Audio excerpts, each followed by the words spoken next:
Partea 1. Alte lumi, povestea lor și a civilizațiilor. Primul capitol.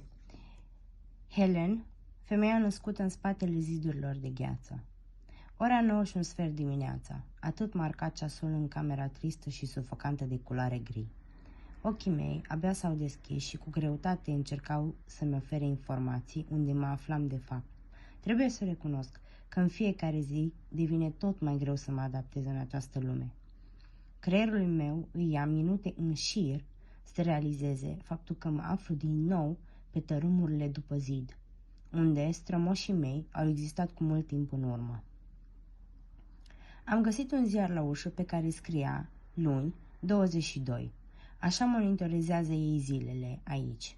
Fiecare zi loială grilelor încasate, unde nimic nu pare a ieși din scenariu, acel scenariu dezolant pe care l-au creat pentru partenerii forțați al acestui abis întunecat și sinistru.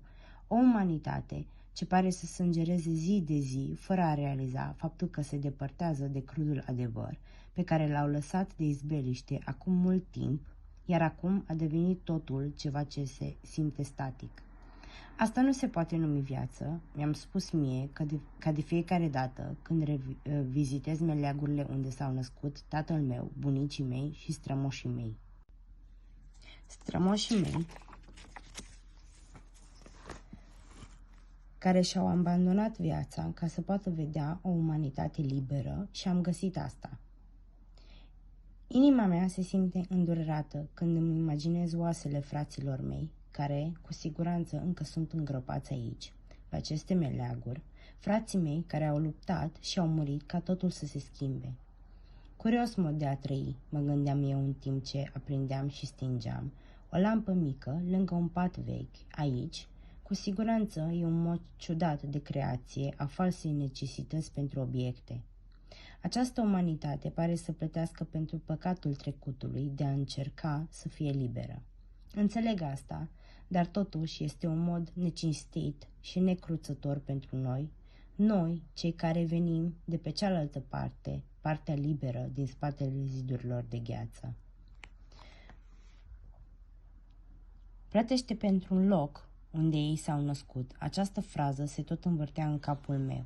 Tocmai de aceea am recunoscut destul de bine chipurile aventurierilor ce au reușit să găsească alte meleaguri, meleagurile giganților sau meleagurile unde eu m-am născut, atât de îndepărtat de aceste locuri în care mă aflu.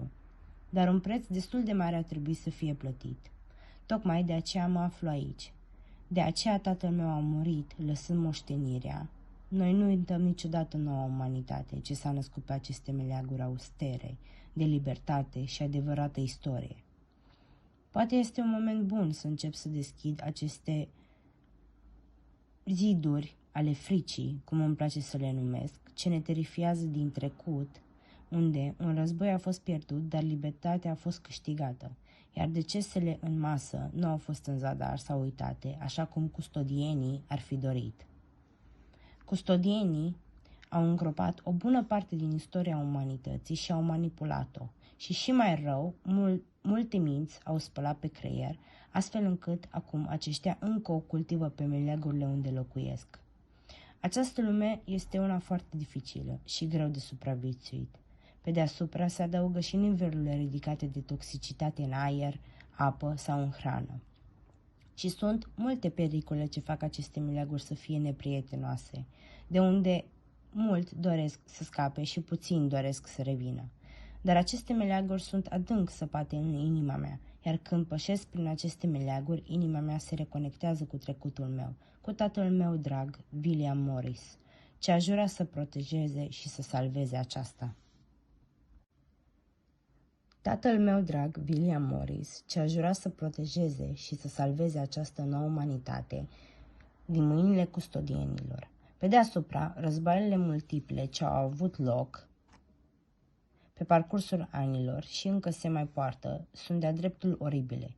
Cum pot să manipuleze în așa fel? Sau să dividă credințele de tot felul ce duce la uciderea a milioane de oameni ce gândesc că se luptă pentru o cauză. Singura cauză este libertatea, ce poate fi obținută doar prin înlăturarea cortinei minciunilor custodiene și prezentarea adevărului. Dar câți oameni nevinovați și-au dat viața pentru această cauză?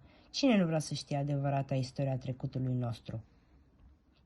În această carte voi încerca să aduc lumină pe cât posibil pe subiectul meleagurile cunoscute și alte lumi din spatele zidurilor înghețate. Voi mai încerca să las detalii despre tot ce știm despre civilizații de pe fiecare meleag, supranumite planete. Desigur, și o scurtă istorisire despre ce trebuie să știm, mulțumită cărții lui Sheki, omul gigant ce i-a oferit tatălui meu informații ce nimeni nu știe în această nouă umanitate, datorită manipulării în masă și a abuzului încă din copilăria atât de fragedă. Partea cea mai importantă este faptul că am întâlnit doar o singură persoană dornică să-mi asculte povestea, chiar dacă nu mi-am dezvăluit numele și de unde provin. Am studiat împreună acest nou tip de umanitate, un timp destul de îndelungat. Și pe deasupra nu am putut avea încredere în această investigație îndelungată dacă nu am ști că, de fapt, este făcut cu respectul cuvenit.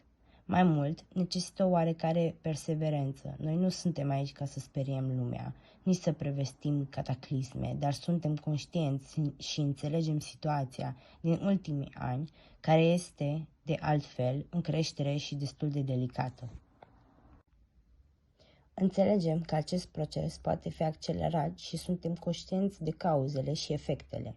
În caz că nu m-am introdus până acum, numele meu este Helen Morris, fiica navigatorului William, născută pe meleagurile de care sigur nu ai auzit, sub aproape 8.000 de kilometri în spatele zidurilor înghețate, în direcția ce tu o cunoști ca fiind sud.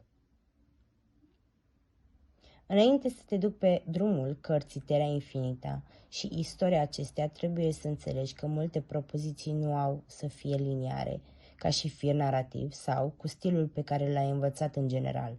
Mult din poveste încă trăiește în tine, deoarece și tu ai făcut parte din ea, într-un fel sau altul. Doar că tu ai fost pus la somn, complet anesteziat, într-o asemenea măsură încât să trăiești această viață care pare normală. O viață ce pare a fi robotizată, cu acțiuni repetitive, puține bazate pe iubire sau empatie. Divizia este zilnică, iar mass media ia avantaj asupra oricărei slăbiciuni ce au fost explorate ani la rând. De asemenea, este important să înțelegi că poți face contraste asupra acestei informații.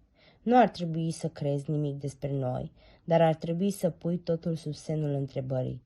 Tot ce ai învățat până acum și ce vor ei să te învețe cu forța. Încearcă pe cât posibil să te înconjori de oameni ce încă mai oferă iubire și empatie. Oameni care chiar le pasă și nu încearcă să divizeze. Așa că nu fi surprins dacă ceva sună familiar. Îmbrățișează ideile care îți plac mai mult și ai încredere în ceea ce simți. Ceea ce vine din inima ta, creierul tău propriu, va încerca să te manipuleze și să te facă să fii confuz. Tatăl meu a părăsit aceste tărâmuri pe vreme de război, iar când m-am întors, am găsit totul aproape în aceeași situație, așa cum o să vezi.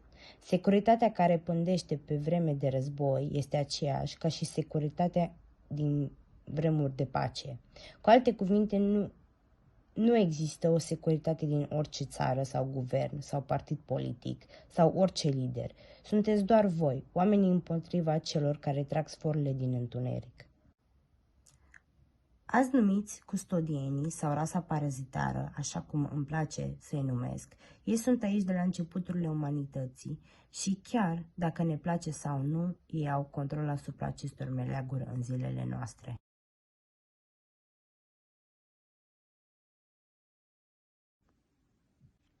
Capitolul 2.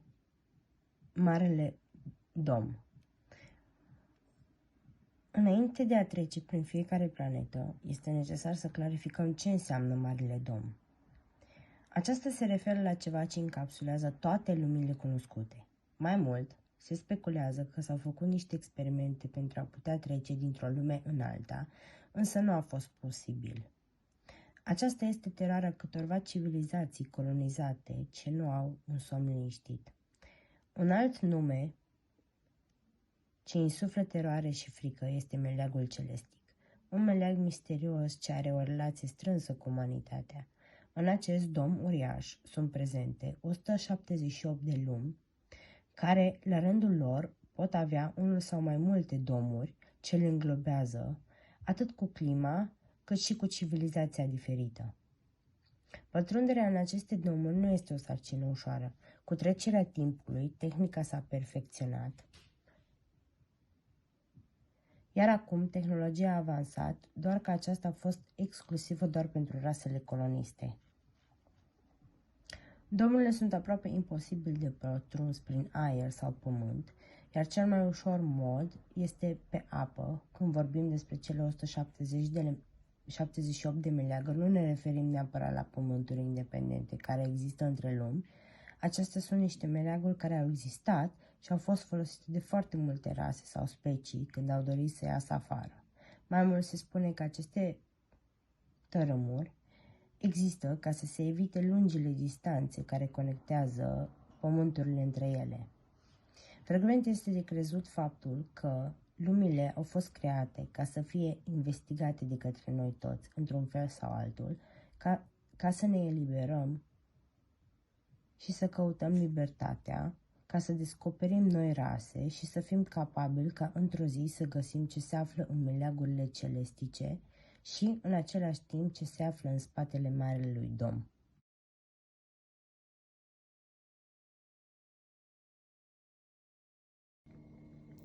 Capitolul 3. Meleagurile custodienilor. Această rasă parazitară, cum am introdus-o foarte scurt în primul capitol, reprezintă ființele care își bazează tehnologia pe arme de atac și defensivă, utilizându-și tot potențialul pentru descoperirea, colonizarea și exploatarea altor meleaguri, bineînțeles și a tuturor raselor pe care le întâlnesc în cale. Începutul lor foarte vag și plin de întrebări, acestea sunt câteva teorii printre giganți, unde se spune că rasa custodienilor a fost atacată de o altă rasă care nici măcar nu făceau parte din acest mare dom. Iar custodienii au creat o simbioză cu rasele locale ca să creeze o forță foarte puternică, care mai târziu a dat naștere rasei parazitare de astăzi, supranumită custodieni. Asta ar explica și motivul avansului lor din punct de vedere tehnologic asupra altor rase care încă erau în fazele incipiente ale dezvoltării, încercând doar să supraviețuiască acestui cerc. Se zice că custodienii au fost primii care și-au părăsit meleagul și au avansat spre altele cu o forță destructivă și o putere de a coloniza foarte mare, astfel ajungând la fiecare meleag pe care au încercat să-l exploreze până la ceea ce numim astăzi sfârșitul meleagurilor. Custodienii sunt singura rasă care se știe că a încercat să pătrundă pe meleagul celest, de care se știu foarte puține. Aceste meleaguri sunt cunoscute ca fiind cele mai misterioase, totodată, toate rasele care există astăzi sunt conștiente de existența acestui tărâm și foarte puțini îndrăznesc să meargă acolo. Istoria spune despre umanitate, într-un fel sau altul, cum că aceste meleaguri sunt de fapt meleagurile mamă din care umanitatea se trage, într-un fel sau altul, și este sursa lor de viață energie, adesea numită suflet, care vine de pe aceste meleaguri și de aceea destinul umanității este aceea de a se lupta cu custodienii și orice ar fi, un război dintre cei doi este inevitabil. Chiar dacă s-a încercat și marile forțe dintre oameni și custodieni, cu ajutorul lui Anakin Gigantul și a altora, aceștia s-au unit. Însă istoria se va repeta cu siguranță pe aceste meleaguri. Tocmai acesta este un motiv foarte bun de ce suntem așa conștienți despre totul și despre tot ce se întâmplă aici, iar fiecare oportunitate pe care o vom găsi ca să eliberăm umanitatea o să o folosim la maxim și mai mult nu ne putem permite să facem greșelile din trecut, deoarece s-ar putea să nu mai avem o altă șansă de a salva umanitatea.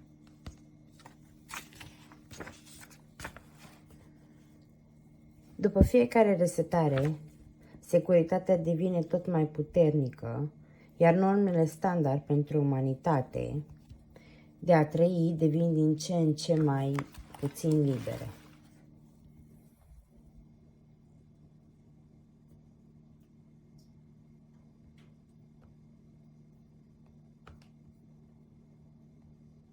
Umanitatea care trăiește acum este total diferit de cum erau strămoșii mei pe aceste meleaguri. Fiecare resetare este tot mai rea, mai strictă, mai puternic manipulată. Noi am scăpat de pe aceste meleaguri în timpul marelui război contra custodienilor, giganții ajutându-ne, formând un bloc gigantic care i-a confruntat înainte ca totul să iasă de sub control. Însă, din păcate, când marea înfrângere a venit, noi toți am știut că totul o să devină din ce în ce mai rău pentru cei care se vor naște aici, pe lângă faptul că, chiar dacă mulți am scăpat, și noi am putea reprezenta un pericol pentru toată această șaradă de minciuni care manipulează și distruge aceste pământuri. Ar fi foarte dificil să generăm un alt măreț tartar cu toată tehnologia liberă pe care o avem și toate orașele dezvoltate pe care noi am fost capabili să le clădim. Adevărul este că noi am avut speranța spre victorie și libertate și că aceasta va fi a noastră, însă destinul nu ni l-a dat. Am știut totuși că sunt foarte aproape de acest adevăr și faptul că înfrângerea poate să aducă foarte multă mizerie în a noua umanitate, riscul fiind mare. Copiii care sunt mai mici de 7 luni sunt lăsați în grija custodienilor pe aceste tărâmuri, iar aceștia, cu noua lor tehnologie, manipulează încet și sigur.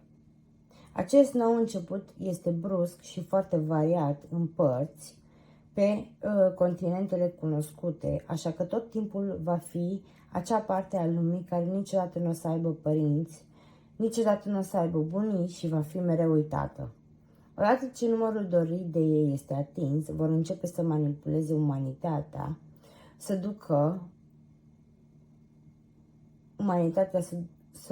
o ducă pe drumul pe care ei și l-au dorit.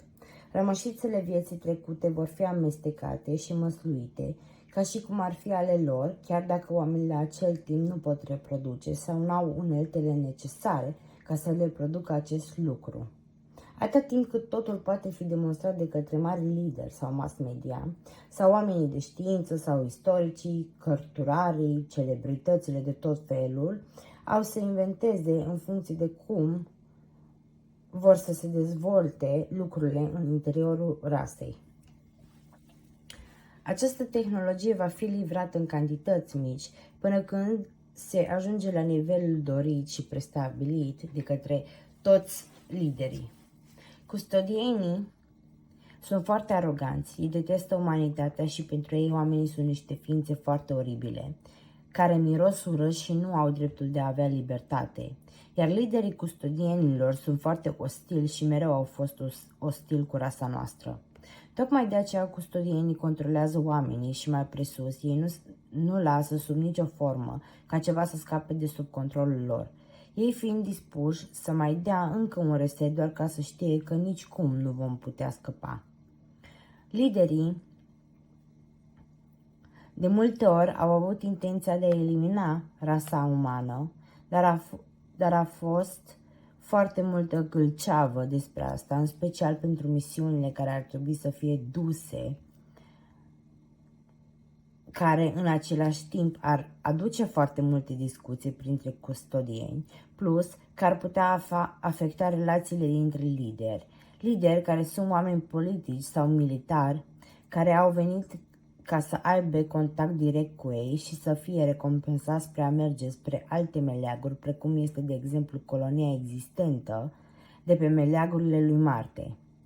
Povestea ultimei resetări, unde bunicii mei au fost capabili să scape cu mama mea, care atunci era doar un bebeluș, a fost în timpul Marelui Război, care a luat loc pe aceste meleaguri, acum mai bine de 250 de ani, și au pus sub alertă această rasă care au crezut că dominau aceste meleaguri cu ușurință, până când Uniunea Giganților și a Oamenilor i-a zguduit foarte puternic. Acest război se spune că este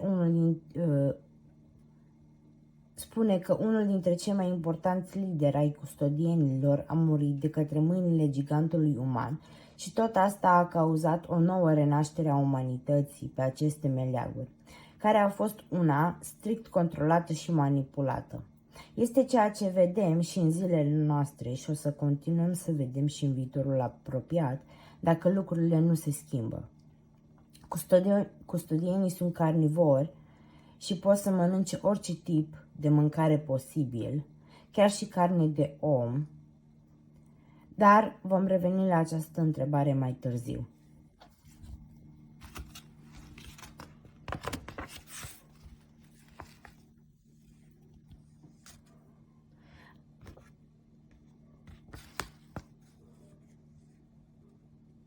Aceștia au și experiență foarte bună cu agricultura, fiind pionieri și experți în acest domeniu. Ceva cu care pot oferi informații oamenilor despre cum să crească animalele domestice, încât să poată să-și crească populația cât mai repede posibil. Este de notat faptul că custodienii simt plăcere și din frica și tristețea oamenilor și totodată acea energie negativă poate fi absorbită de către custodieni, la final bucurându-se foarte mult de sacrificiile din diverse ipostaze, zicându-se în diferite povești că ei se hrănesc cu asta. Custodienii, prin avansul lor tehnologic, au avut capacitatea de a-și modifica clima meleagului pe care locuie și de a crea ziduri de gheață în jurul meleagurilor colonizate de către ei. Pentru ei, zidurile sunt ca niște scuturi imense pe care le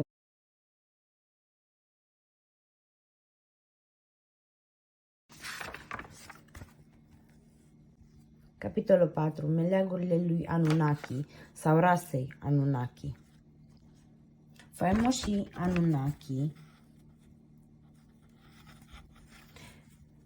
Anunnaki, o altă rasă parazită și colonizată care îmbolnăvește alte meleaguri și manipulează copiilor de ani buni. Un alt inamic de-al nostru, unul foarte util și însetat de putere și dominarea altor rase. Ei sunt creatorii piramidelor care și-au construit aceste structuri în toate meleagurile pe care le-au vizitat. Ei sunt, în opinia mea, cea mai puternică rasă din jurul Marelui Domn, chiar mai presus de custodieni, și pe care ei o folosesc să atace alte lumi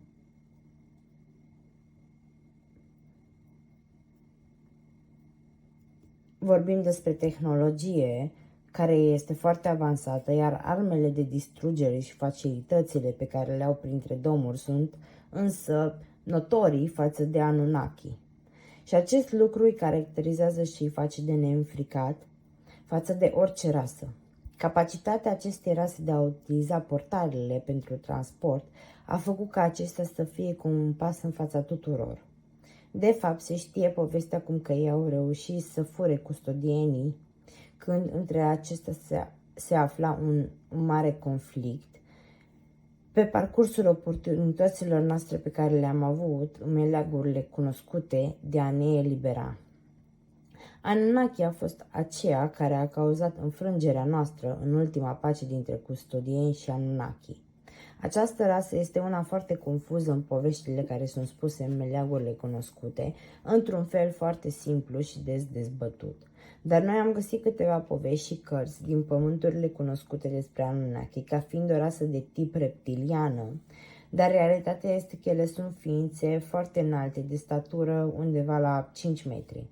Aceștia locuiesc în zone aride cu puțină vegetație, chiar dacă locul numit Apele lui Horus par a fi plaje paradisiace văzute de departe. Realitatea este că aceste ape sunt foarte adânci, în care locuiesc șerpi care pot atinge lungime de 55 de metri, iar acestora nu le place să aibă vizitatori de din afară. Culoarea pielii Anunnaki este una de culoare gălbui verde, dar liderii lor pot avea un alt ten. Însă, în general, pielea acestei rase este una foarte uscată, plină de solți, iar ochii lor se disting prin a fi de culoare galbenă, roșie sau neagră și au un iris particular care poate fi unilateral sau bilateral.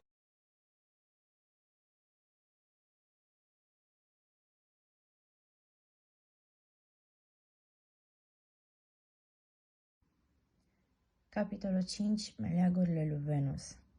Băștinașii de pe aceste meleaguri sunt numiți venusieni, iar aceștia au supraviețuit oricărui fel de colonizare și au făcut-o mai bine decât marțienii. Dar cum?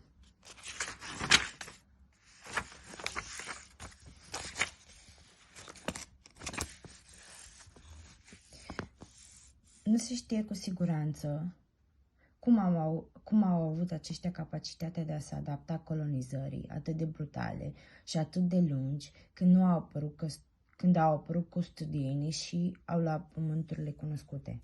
Potrivit unor legende spuse de rasa gigantă, primii oameni s-au gândit să facă contact cu venusienii originali ca să formeze un bloc de rezistență, mai exact împotriva colonizării, și au învățat unii de la alții. Asta s-a întâmplat chiar înainte ca custodienii să colonizeze oamenii cu forța.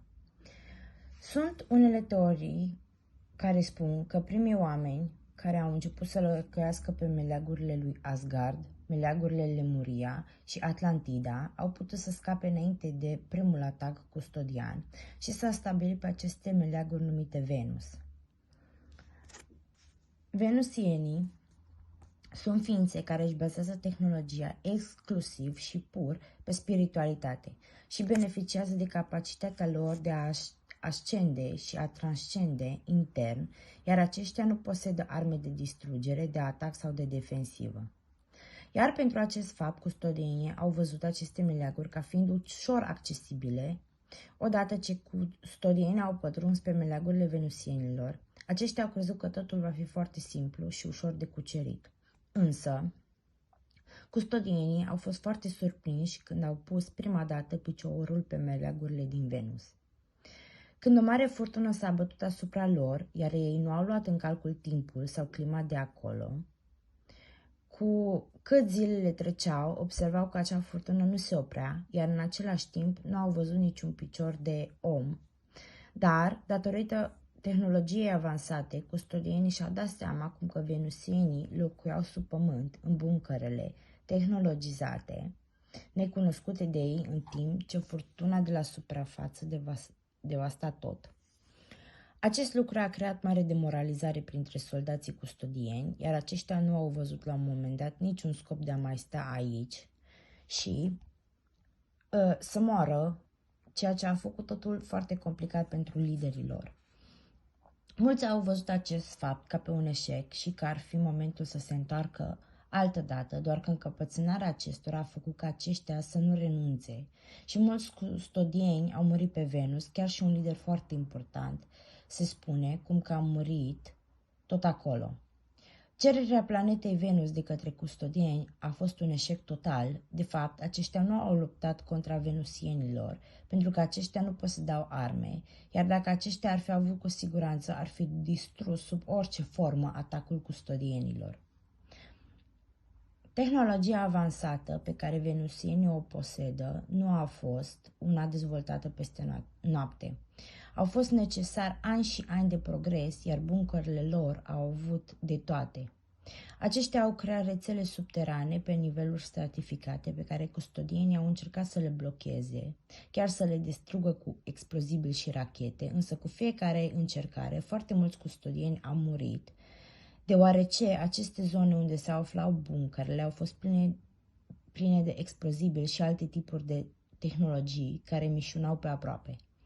La sfârșitul invaziei eșuate, un lider custodian s-a întâlnit cu un lider venusian și s-a creat o mare frică în aer, deoarece se spune că custodienii ar fi încercat să explodeze în cer întreaga planetă, deși nu se știe și nici nu se va ști niciodată ce au vorbit cei doi lideri în acea zi. Tot ce este clar este că custodienii au părăsit aceste meleaguri ale lui Venus în cea mai oribilă zi, cu foarte mari pierderi.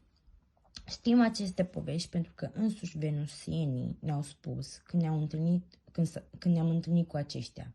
Ei chiar pledând pentru pace pe meleagurile lor și mai mult au întrebat și au cerut eliberarea umanității, dar care a fost respins total. Capitolul 6. Meleagurile lui Draco. Draco sunt cunoscuți ca și etamineni. Sunt locuitorii acestor meleaguri, numite meleagurile lui Draco, la nord-vest de meleagurile cunoscute, trecând de meleagurile lui Venus.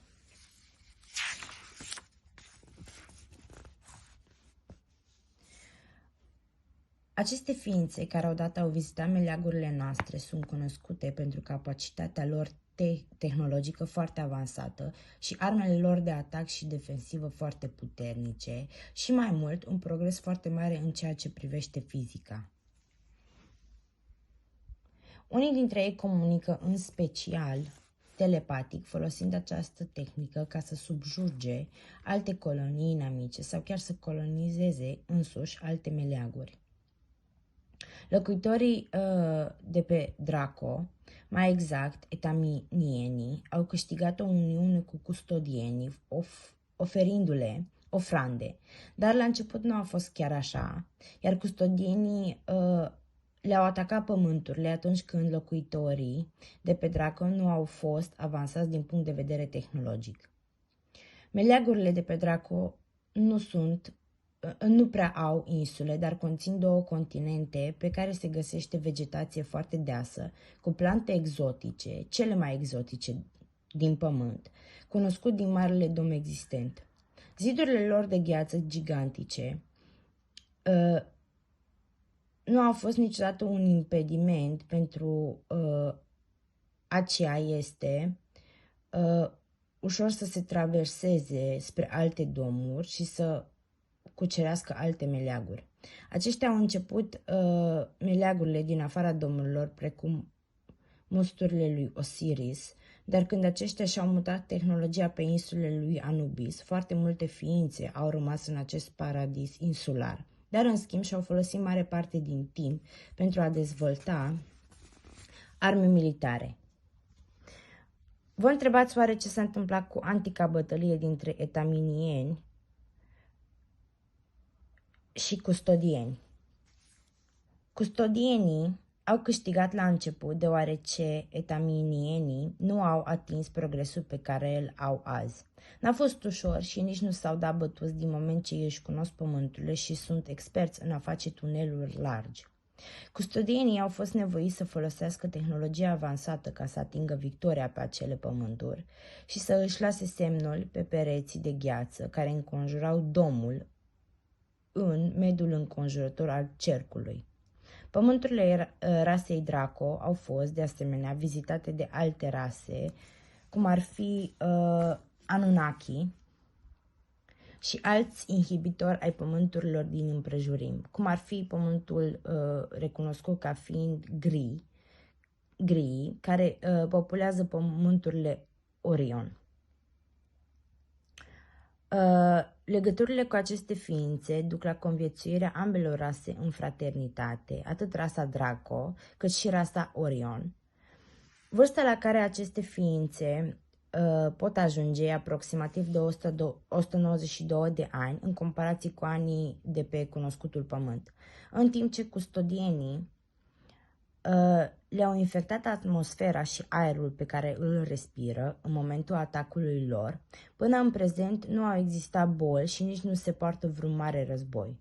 Deși sunt considerate ca fiind ființe răutăcioase și nu ar fi ciudat dacă ar plănui să colonizeze alte pământuri sau poate o răzbunare față de custodieni.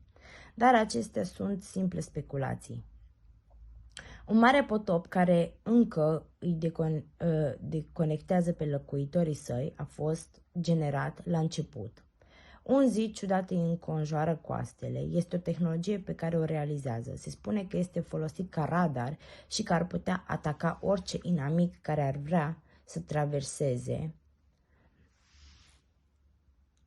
Sistemul de supraveghere a ținuturilor lor a crescut în ultimul timp, produs al fricii pe care marii colonizatori încă o au față de ceea ce ar putea fi în afara acestui mare dom.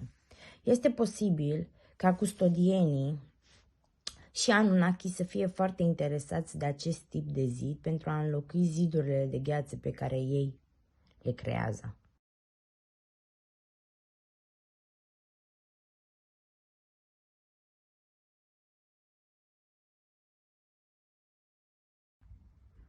Capitolul 7. Pământurile de pe Marte. Pământurile de pe Marte.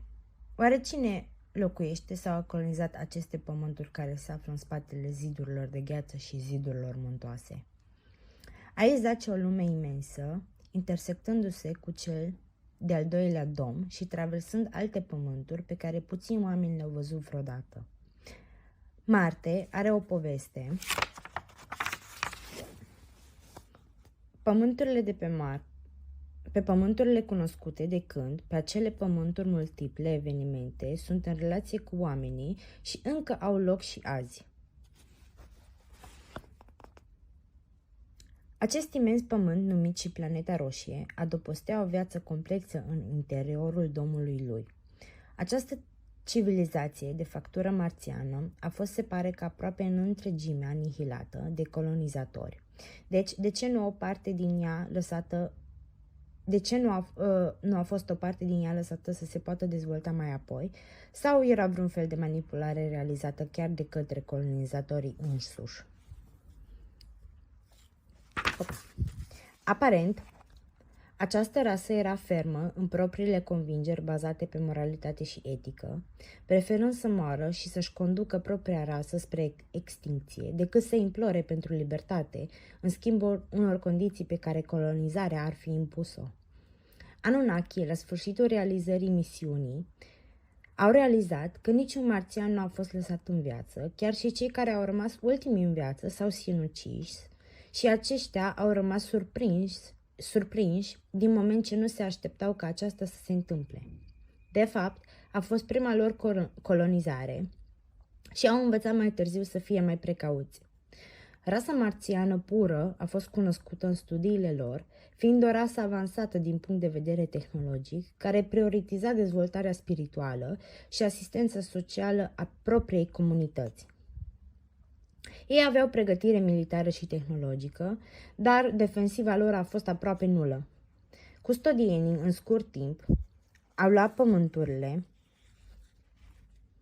și s-au grupat în marile centre, luând avantajul tuturor informațiilor și progresului care a fost lăsat acolo.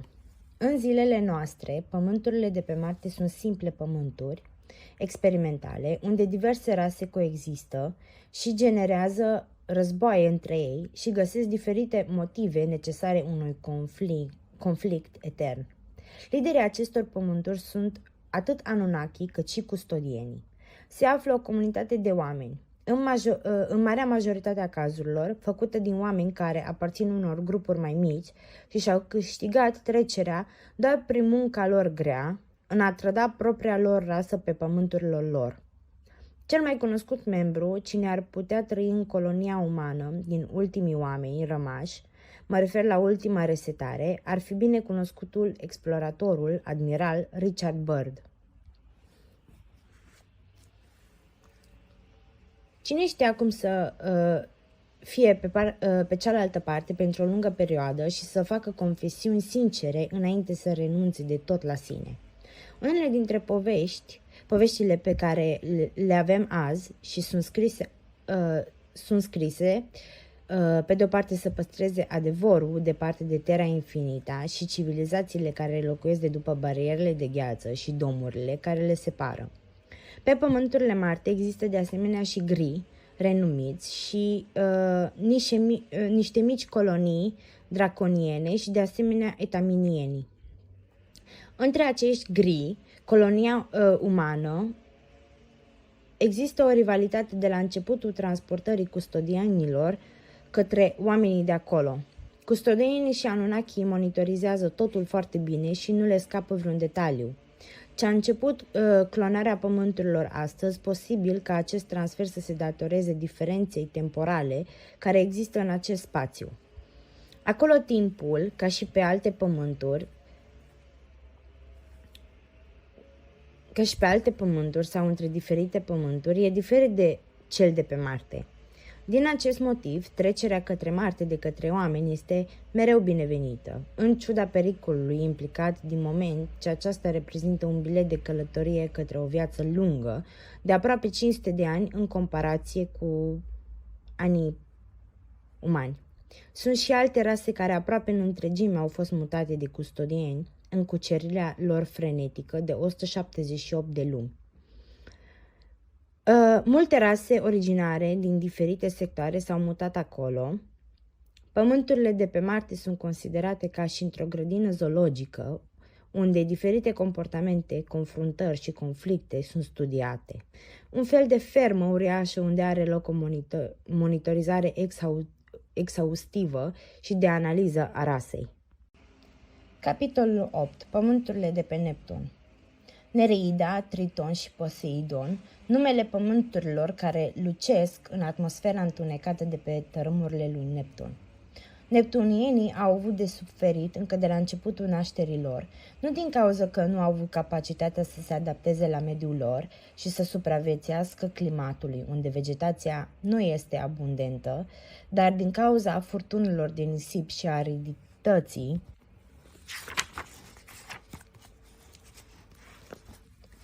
care înconjoară această lume și poate fi foarte devastatoare. Lucru care a adus la construirea orașelor mari în zona plajelor, unde pământul era fertil, astfel lăsând o zonă nepopulată. Oricum, neptunienii s-au descurcat foarte bine, astfel creând construcții colosale, atât de înalte încât nu s-au mai văzut. Ca și atmosfera este una foarte silențioasă în această lume, întunecată, iar soarele este totul opac. De-a lungul timpului și al avansării tehnologice, nici climatul, nici întunericul nu a mai fost un obstacol atât de uriaș pentru ei. Mai sunt și alte orașe mari cu construcții imense, multe piramide încă de când Anunnaki, care sunt primii care au ajuns în această lume. Îți reamintesc, cititorile, că piramidele, pentru civilizația Anunnaki, ca să colonizeze alte civilizații, este de fapt o cheie falsă care leagă prietenii și schimburi de tehnologie dintre rase, însă Anunnaki pot să fie mari mincinoși, ca mai apoi să înfingă cuțitul în spate. S-a întâmplat și cu locuitorii de pe Neptun, când aceștia s-au trezit fără nimic, deoarece Anunnaki au plănuit totul de la început așa cum era de așteptat. Dar nativii nu au putut să se adapteze tehnologiei lor, deoarece la acel moment neptunienii au dezvoltat o lungă cale spirituală bazată pe dezvoltare personală ca să traverseze domul. Dar nu e ca și cum au lăsat defensiva lor proprie la voia întâmplării, deoarece ei au dezvoltat o imensă putere militară, care nu a servit pentru colonizatori, însă au dezvoltat și o frică atunci când s-au revoltat. La început, neptunienii au acceptat înfrângerea.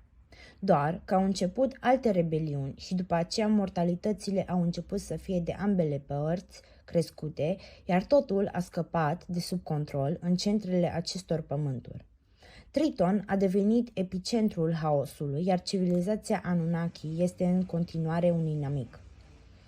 Astăzi, neptunienii locuiesc în pace și cu o tehnologie avansată, fiind în liniște și înțelegere cu pământurile învecinate, iar creșterea lor spirituală a atins un apogeu. Însă poveștile spun că aceștia se pregătesc pentru un nou atac în liniște, care ar putea veni de pe pământurile învecinate către civilizația Anunnaki. Despre neptunieni se spune că ei au mai migrat și spre alte pământuri ca să investigheze cum locuiesc alte rase, să genereze relații de prietenie, să fie o liberă explorare. Cum am mai spus, neptunienii sunt o rasă de culoare albastru închis, ce se hrănesc cu fructe locale, nu mănâncă carne și sunt buni prieteni cu custodienii, deși nu se știe de ce, având în vedere faptul că neptunienii sunt niște ființe care întotdeauna au luptat pentru libertatea lor și independența. Pământurile lui Uranus. Uranienii sunt de culoare rozalie, tonalitatea ochilor este complet neagră, deși sunt excepții, precum cei cu ochii complet albi, care oferă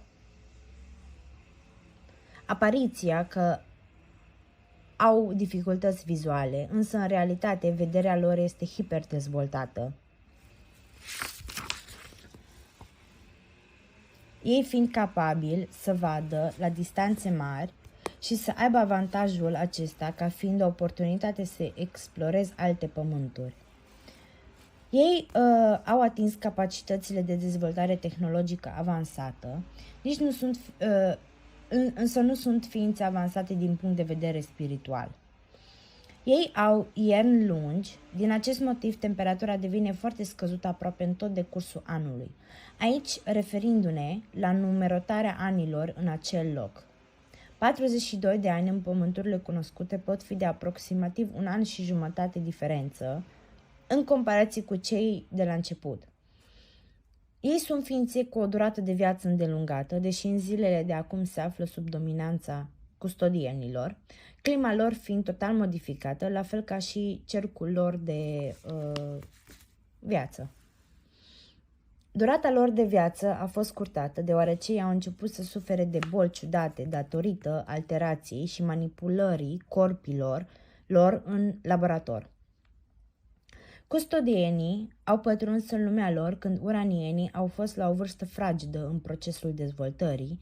Prima dată custodienii nu arătau interes în ei și nici în zăcămintele pământurilor lor, dar mai apoi totul s-a schimbat când au descoperit cantități mari de un anume zăcământ situat exact sub pământurile lor.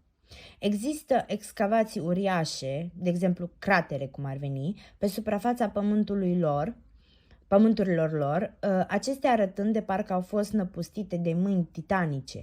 Însă realitatea este că au fost provocate de mașinăriile custodienilor în procesul excavării. Localnicii erau sub mare presiune și aproape înrobiți de colonizatorii paraziți. Mica dezvoltare după aceea se datorează strict acestui motiv. Custodienii nu vor sub nicio formă ca aceste ființe să se dezvolte, chiar și moderat. Uranienii azi sunt grupați numai pe pământurile principale, nucleul lor, numită Titania. Ei sunt în general ființe gigantice care pot ajunge la 4 sau 5 metri în înălțime. Ei au 2 brațe foarte lungi și se hrănesc exclusiv din legume care cresc pe aceste pământuri sau în jurul lor. Celelalte pământuri care înconjoară Marele Zid de aceste lumi uriașe sunt de același climat cu cele de pe pământurile Neptun. Pământurile lui Jupiter. În acest uriaș cerc populat, noi găsim diferite pământuri și fiecare din ei are diverse forme de viață. Nativii acestor pământuri se identifică cu pământul lor mamă și sunt divizați între ei, acolo fiind războaie mari, având loc războaie mari în trecut dintre mentalitatea diferită dintre grupurile politice. Ei trăiesc aproape constant un război intern, acesta datorându-se influențelor Anunnakilor de când ei au invadat pământurile lor în primii ani. Vasta majoritate din cei care conduc astăzi sunt în centrul, numit ca și pământul lui Zeus. Conform istoriei lor, care putea fi adunată din lumea aceasta interesantă, este că unii dintre liderii Anunnaki de grad înalt trăiau sau încă trăiesc pe lângă liderii pământului Jupiter. Atât născuții Venus cât și europenii domină în prezent și conduc cealaltă parte a populației. Tebe, Adrastea, Elara, Amaltea, Ganimede, Calisto, Ersa și Pandia. În conflict și sunt în conflict constant unii cu ceilalți, folosind divizia ca să fie capabili să continue să conducă și să manipuleze restul civilizației. Avem o mențiune specială pentru Metis și aceste pământuri sunt folosite doar de către lideri și nicio altă ființă nu poate intra fără permisiune. Ei sunt ființe cu o tehnologie avansată în ceea ce privește armele destructive folosite pentru atac și defensivă și nu posedă aproape nicio abilitate din punct de vedere spiritual. Ei sunt bazați pe o piramidă ierarhică instituită foarte devreme de către Anunnaki. Piramidele sunt găsite aproape peste tot pe aceste pământuri ale lumii, ca un steag de control deplin a rasei parazitare. Contactul cu oamenii s-a întâmplat pe pământurile cunoscute cu mult timp în urmă, exact cu 3 resetări înainte. Ei arată ostilitate clară față de aproape toate rasele, chiar au avut multiple conflicte cu custodienii. Ei au studiat ființa umană o vreme, de vreme ce au laboratoare imense cu știința lor atât de avansată încât este suficientă pentru modificări și pentru manipularea viețuitoarelor. Aceste ființe sunt de statură mică în comparație cu 1,40 m înălțime și sunt cunoscuți pentru ochii lor particulari și capurile mari. Ei sunt carnivori și în majoritatea timpului se hrănesc cu animale care sunt născute pe suprafața pământurilor lor. Capitolul 11. Pegasus. Pământurile lui Pegasus, în apropiere de pământurile lui Jupiter și Hercules, au devenit o mare durere de cap pentru câteva rase pentru un timp destul de lung.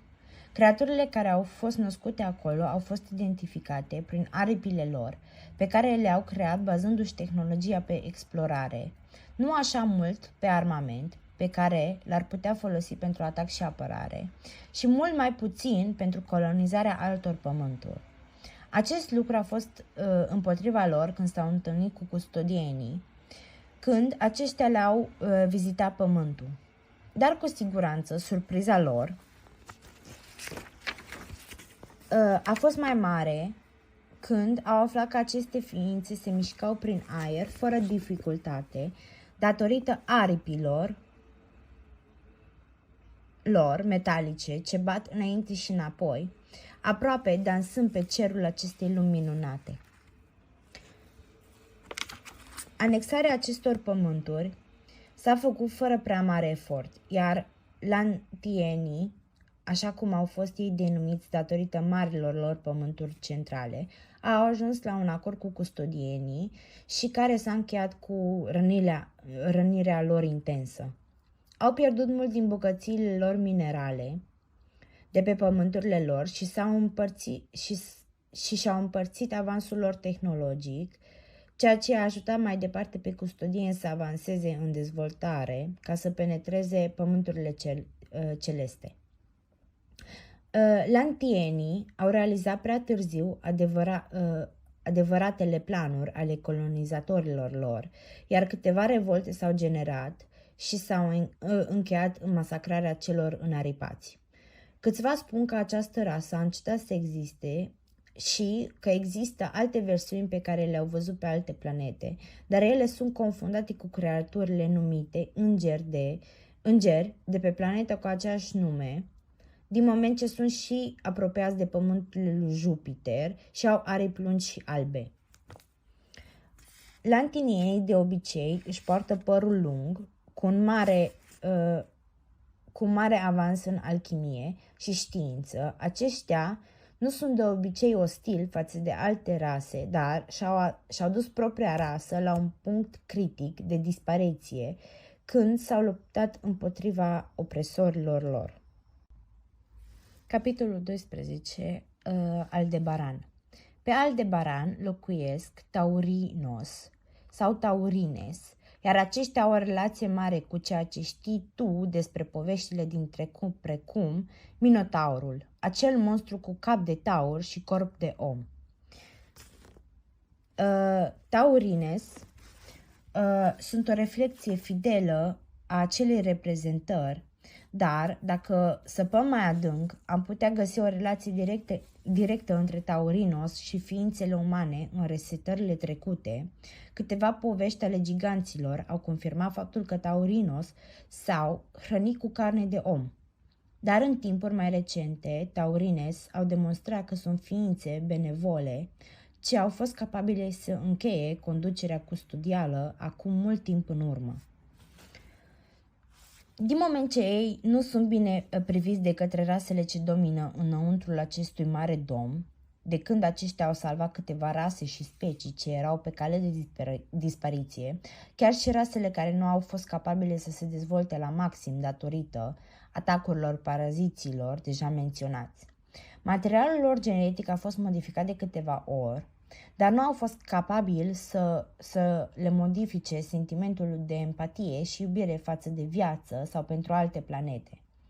Ar trebui notat faptul că la începutul dezvoltării lor, acesta nu a fost cazul, iar din acel motiv, mari războaie s-au purtat pe planeta lor.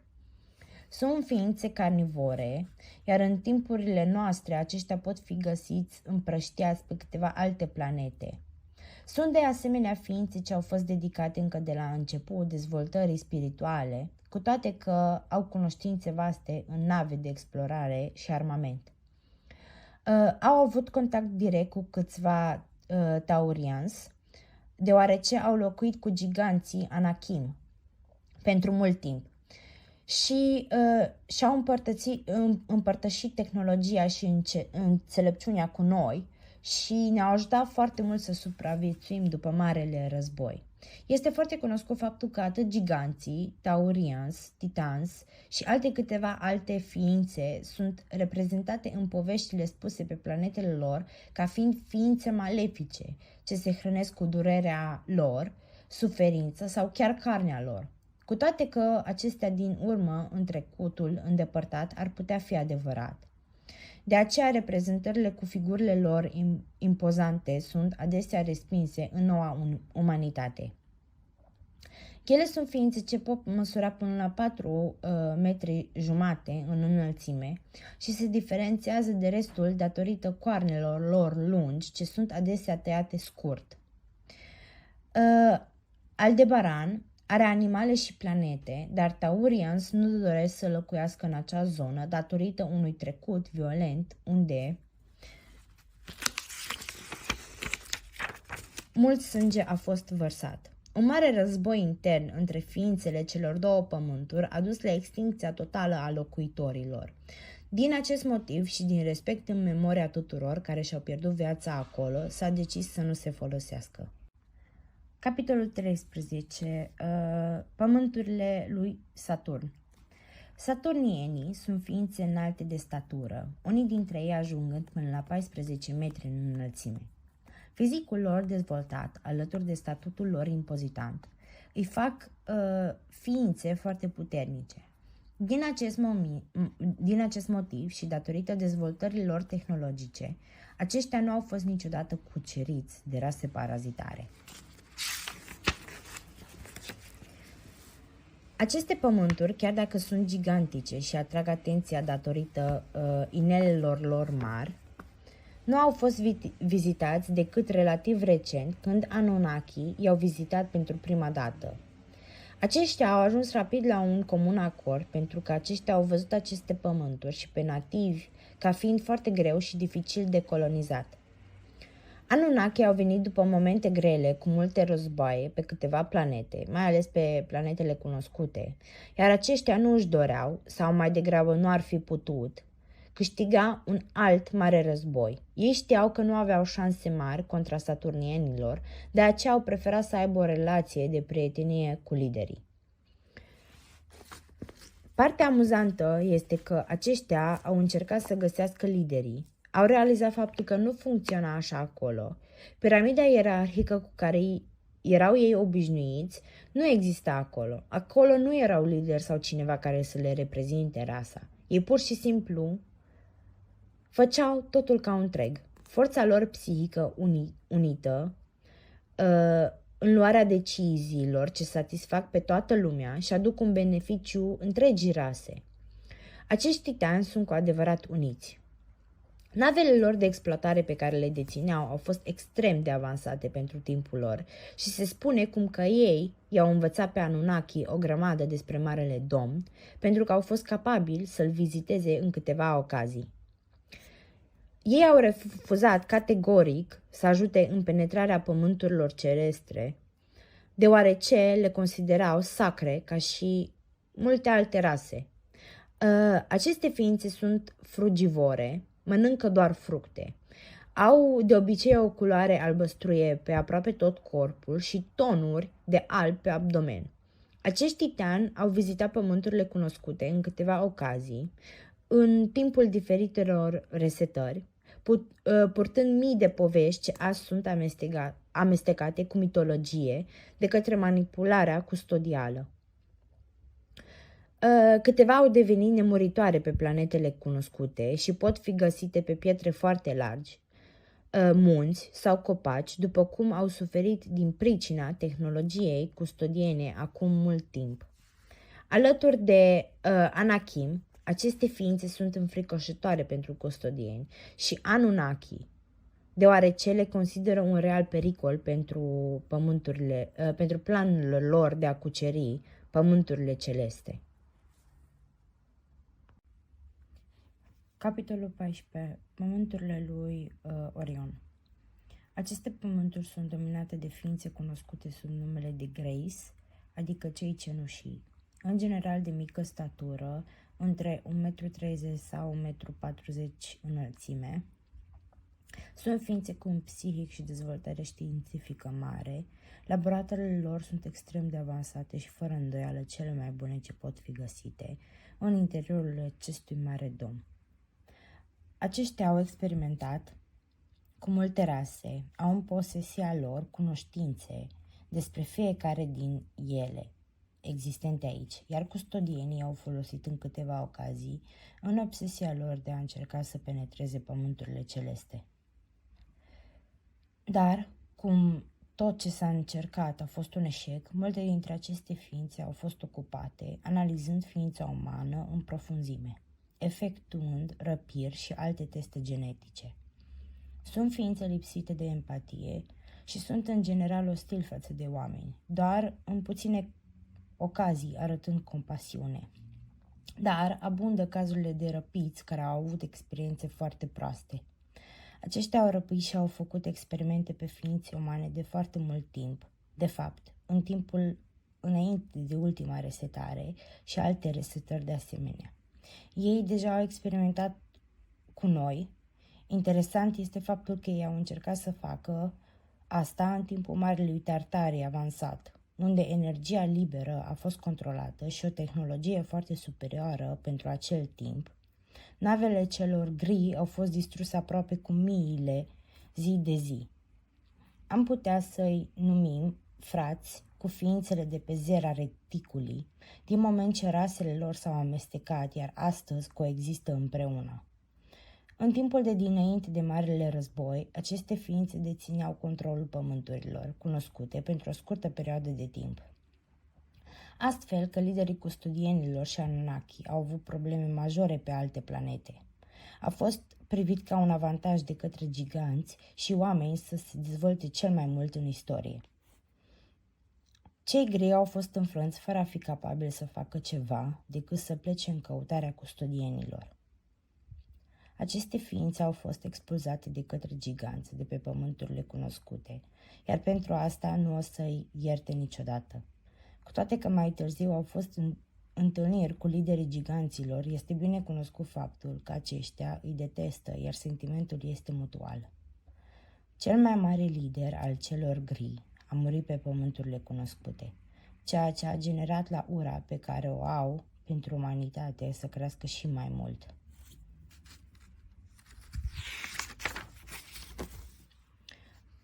Cei gri au colonizat planetele independente, dar ei niciodată nu au fost capabili să domine alte planete pe cont propriu. Ființele de pe Zera Reticuli au fost colonizate de către Anunnaki și folosite în mari expediții de exploatare ale altor planete. Pe de altă parte, cei gri de pe Orion au urmat un drum asemănător, doar că sub mâna custodială. Ca mare diferență pe care au arătat-o cei gri de pe Orion, când dezvoltarea umană exista, moartea liderului lor a cauzat o ură și mai adâncă față de custodieni, ce aveau misiunea de a avea grijă de planetele altuia. Câteva bătălii au existat între ei, ceea ce a facilitat la creșterea în putere a marilor Tartarians pe pământurile cunoscute. Cu toate că nu a fost niciodată cu putință să-i avem ca și aliați din moment ce ei urăsc oamenii, adevărul este că a existat un schimb de tehnologie între liderii celor gri și liderii oamenilor, dar acestea au căzut în mâna elitei și au fost folosite împotriva și pentru distrugerea rasei în sine. Cei gri pot fi de asemenea găsiți pe planeta Marte, ce este de fapt o mare planetă experimentală, unde atât custodienii cât și Anunnaki împart controlul. Colonia umană de acolo s-a luptat de câteva ori împotriva celor gri, dar au fost înfrânți în toate bătăliile. Aceștia folosesc clonarea ca să existe ca și rasă și sunt foarte robotici în funcționarea lor. Le lipsește orice sentiment de emoție și empatie. Au fost foarte aproape de a fi total exterminați în trecut. Capitolul 15. Pleiades. Pleiadians sunt foarte apropiați de planetele cunoscute și sunt ființe foarte înalte, ce au o similaritate fizică foarte mare cu cea a nordicilor. Se spune că strămoșii lor au supraviețuit bătăliei de pe Asgard împotriva custodienilor, iar după aceea au scăpat pe aceste pământuri ale Pleiadelor. Ei sunt în general binevoitori cu oamenii, dar au semnat un acord de pace cu Anunnaki în timpul dezvoltării lor timpurii. Ei se bazează pe dezvoltarea și îmbunătățirea spiritualității și condițiilor de trai.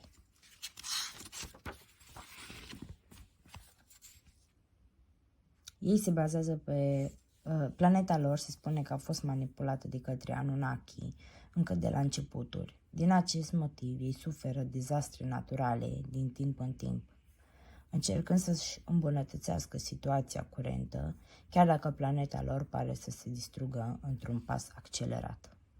Se crede faptul că acest lucru a fost implantat ca să-i forțeze să scape de acolo și să caute refugiu pe alte planete cunoscute. Cu toate că multe dintre aceste ființe au vizitat continentele cunoscute, în special intrarea nordică spre Asgard, aceștia nu se simt confortabili să coexiste cu oamenii. Ei s-au uitat după alte alternative, dar acestea au fost un eșec total. Dar ei au eșuat de asemenea să trăiască pe orice alte planete din spatele zidurilor munților. Aceste ființe nu au ajutat oamenii în marele război, dar nu i-au ajutat nici pe custodieni. Au stat pur și simplu într-o poziție neutră. Cu toate acestea, există o relație bună cu giganții. Aceștia nu sunt văzuți cu ochi buni ca și aliați, din moment ce aceștia nu au arătat niciun interes față de umanitate în momentele delicate din istorie. În fine, mărețul lor avans spiritual se merită să fie învățat. Sunt ființe ce ar putea ajuta umanitatea în felul lor, iar mai târziu sunt și mai mulți, Pleiadians, ce intră pe pământurile cunoscute. Se estimează că în viitorul apropiat aceștia ar putea migra în număr mare și să coexiste pe aceste planete. Acceptând cerințele custodienilor, poate asta se întâmplă chiar acum.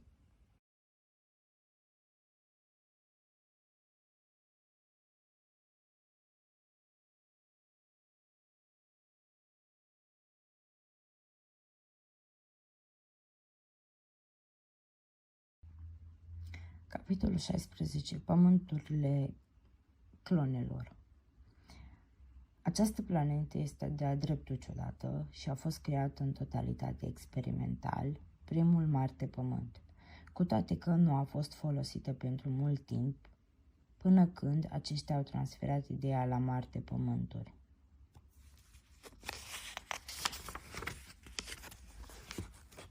Primii care au venit pe această planetă au fost Anunnaki. găsind viața în stadii primare de dezvoltare. A fost folosit imediat pentru a transporta unele dintre rasele dominante de atunci, pentru a crea o zonă experimentală, pentru rezolvarea conflictelor și dezvoltarea interrasială. Dar aceasta nu a prosperat și a fost imediat distrusă. După acest fapt, planeta a fost folosită pentru clonare, ca să salveze viețile liderilor importanți ale diferitor rase. Din acest motiv are acest nume caracteristic. S-a întâmplat să fie o escapadă de ființe care erau folosite pentru clonare, ce au trebuit capturate, ca să nu creeze mari probleme pe alte planete. Acest fapt s-a întâmplat și cu oamenii, care erau tot folosiți pentru clonare și care au scăpat de acolo. Acele ființe erau robotice, lipsite de orice emoție sau empatie, fără îndoială că totul a fost doar o altă aberație a paraziților. Această planetă experimentală este, în zilele noastre, complet abandonată. Este una dintre multele planete uitate ce cândva, poate cineva, le va readuce la viață. Pleiadienii, de asemenea, au un plan să facă o relocare masivă pe această planetă, dar adevărul este că nu se știe ce se poate descoperi acolo, din moment ce laboratoare întregi au fost abandonate peste noapte. Capitolul 17. Reptilienii. Aceste ființe sunt adesea confundate cu Anunnaki sau alte ființe, dar adevărul este că aceștia locuiesc foarte departe de planetele cunoscute. Cu toate că ei i-au vizitat în câteva ocazii și au făcut contact direct cu liderii lor, reptilienii sunt ființe ce preferă să locuiască departe de alte planete. Casele lor sunt construite sub pământ, iar aceste reptile dezvoltate au dat dovadă de ostilitate față de oameni în câteva ocazii când i-au întâlnit. În general, dacă ei vizitează alte planete, ei fac asta ca să implanteze baze subterane ce pot fi folosite în viitor, din moment ce ei monitorizează totul de acolo cu tehnologia lor avansată. Cu toate că ei au un întreg mediu pentru ei, numit Pământul Lacerta, majoritatea dintre ei preferă să locuiască pe insulă, aproape de planeta aceea. Acolo ei au un mare oraș subteran și cu toate că ei locuiesc pe pământuri independente, pare că ei preferă așa. Reptilienii au avut războaie mari în trecut împotriva Anunnaki și sunt considerați ca fiind foarte avansați și dezvoltați în armament pentru distrugere. Aceste ființe și-au câștigat respectul datorită marilor colonizări și niciodată nu au fost folosite ca ființe pentru misiuni simple și nici nu au putut vreodată să-i manipuleze în vreun fel. Este foarte posibil, dacă ar fi să aleagă o parte, aceștia ar merge în favoarea custodienilor într-un posibil viitor război împotriva umanității. Capitolul 18. Planetele celeste și alte planete extraterestre. Sunt multe planete ce nu au fost amintite în această carte și în curând o să fie detaliat totul despre ele. Sunt așa multe rase extraterestre ce se chinuiesc să supraviețuiască într-un sistem ce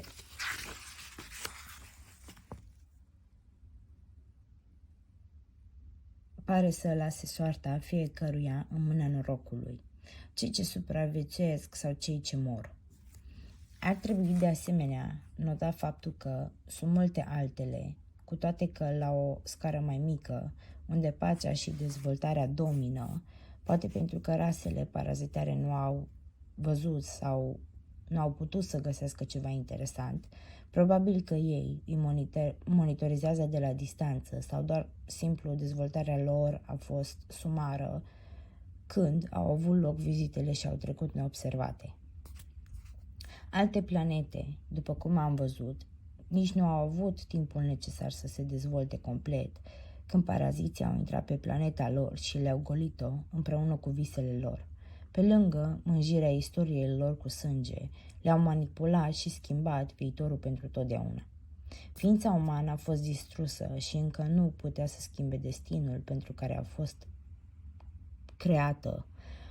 Regatul lui a fost luat acum mult timp și se pare că cei ce l-au luat nu vor părăsi curând tronul. Probabil timpul va dezvălui dacă se vor opune regatului despot. Este adevărat faptul că cel puțin 3 rase colonizatoare ne apasă și cu toate că încă ne opunem noi suntem goliți spiritual în fiecare zi. Moartea ființei umane nu va fi una fizică, dar va fi una când o să ajungem în acel punct că nu există nicio ființă pe planetele cunoscute care să știe că în sine este potențialul spiritual sau capabil să schimbe totul în jur. Trebuie de asemenea să învățăm de la alte rase ce au putut să depășească. Trebuie să urmărim câteva din tehnicile lor ca să depășim puterea opresivă și manipulativă în care locuim. Multe din aceste rase sunt dornice să ajute în drum spre trezire și eliberarea umanității. Nu ar trebui uita faptul că planetele celeste, misterioase și ascunsele planete unde paraziții nu pot să intre și au încercat cu toată tehnologia lor, continuă să țină secretul nostru, acela că doar noi, oamenii, ducem sursa vieții. Probabil suntem conectați la alte planete din spatele acestui mare dom. Frica colonizării este reală, deoarece ei nu pot manipula esența noastră. Ei manipulează doar mediul nostru fizic. Nimic nu ne poate afecta sinele interior. E vremea să ne trezim. Partea a doua. Interviul cu Helen și pământurile cunoscute și ultima resetare. Capitolul 19. Capitolul 19. Fica navigatorului, născută în Republica Ancestrală. De ce varianta oficială nu ne informează cu privire la aceste planete și care este motivul vizitei lor pe pământurile noastre? Aceste întrebări sunt cumva complexe pentru a avea răspunsuri pripite, dar o să încerc. Sunt multe continente în spatele a ceea ce tu știi a fi poli. Eu le-aș denumi bariere sau pereți. Ei pot fi de gheață, ca și cele din Antarctica și în alte câteva părți, de asemenea și munți, chiar dacă există numeroase tipuri de bariere cunoscute în propria ta lume sau în afara ei. Am vizitat pământurile tale de atâtea ori încât mă consider și eu de aici. Dar strămoșii au vizitat chiar alte lumi de repetate ori și mii de alte rase ne-au vizitat pe noi, ambele, ori într-o manieră prietenoasă sau în cel mai crud mod. Am putea spune că eu fac parte de aici, din moment ce strămoșii mei s-au născut tot pe aceste pământuri și au trăit chiar până la ultima zi. De când eram copil, am fost motivată de ideea de a fi capabilă să mă întorc și să pășesc pe solul părinților și bunicilor. Ei au renunțat la viața lor pentru libertatea întregii noastre rase. Tatăl meu, William Morris, și trebuie să spun că el a fost născut pe aceste pământuri exact ca și tine. El a avut norocul de a fi capabil să traverseze peste aceste interdicții, pereții de gheață artificiali care au fost creați de aceiași paraziți care îi controlează în zilele noastre și au reușit să ne găsească pământurile, adică Republica Ancestrală sau oricum vrei să o numești. Acolo el a întâlnit-o pe mama și au format o familie minunată. Am cele mai frumoase amintiri despre dragul meu tată, care din fericire mult știu puțin câte puțin și în curând o mare parte vor ști mai multe despre pământurile unde m-am născut. Capitolul 20. William Morris, omul care a încercat să schimbe cursul umanității. Tatăl meu, cu 34 de ani și o imensă experiență în nava continentală, a întâlnit o persoană numită Butler, care a fost infiltrat în aceste pământuri și cine s-a născut în același ca al meu.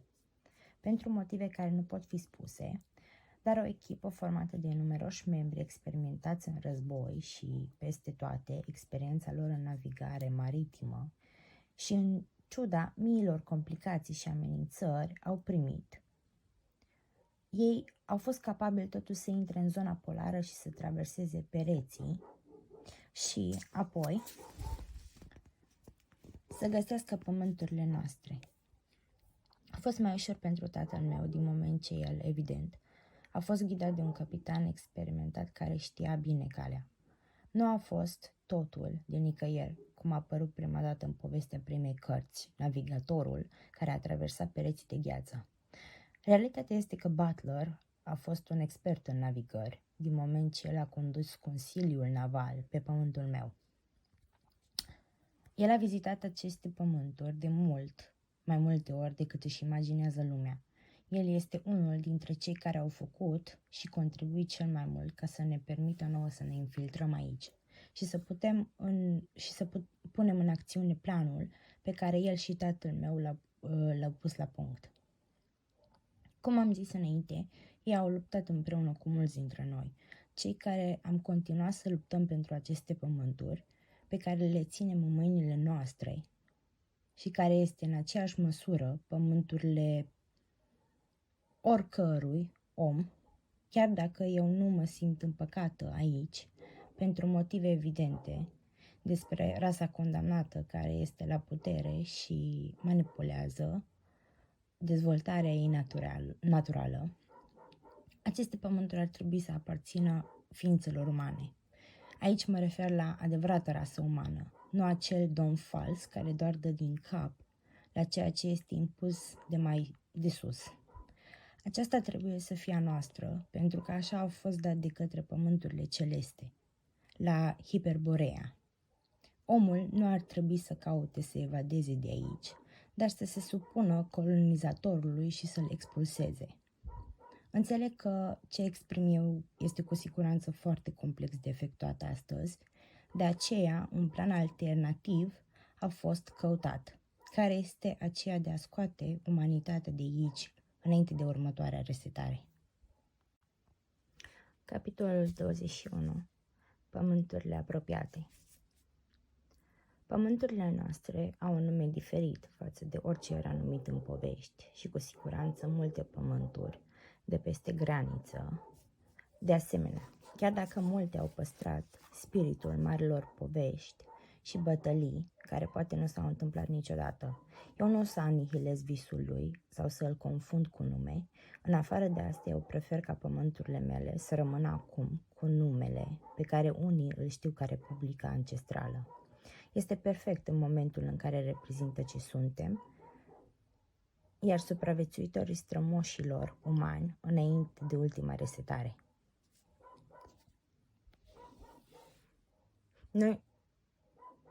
Noi suntem strămoșii tăi, chiar dacă pământurile erau diferite înainte de pereții de gheață.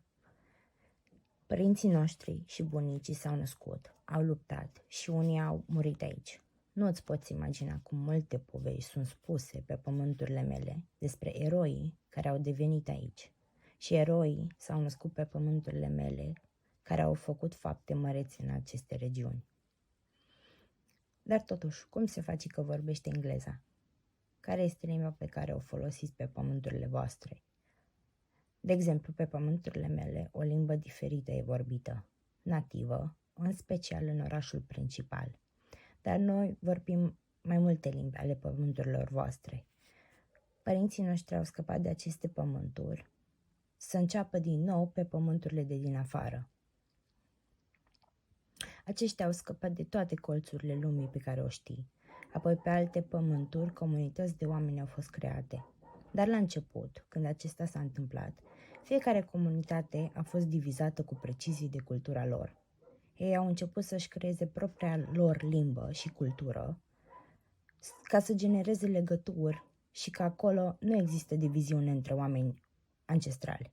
Apoi, cu trecerea timpului, mulți deja foloseau limba noastră și chiar au uitat limba părinților și bunicilor. Aceasta se întâmplă mult, cum am zis, frecvent în orașe mari, dar noi încercăm să nu pierdem conexiunea cu trecutul. Dar totuși, de ce au scăpat părinții noștri? Sau mai degrabă, de ce sau de cine încercau să scape? Ei au scăpat de cel mai groaznic război care s-a întâmplat vreodată aici și ei au făcut-o pentru că nu există altă alternativă. Scapă sau mori. Pentru toți era pierdut.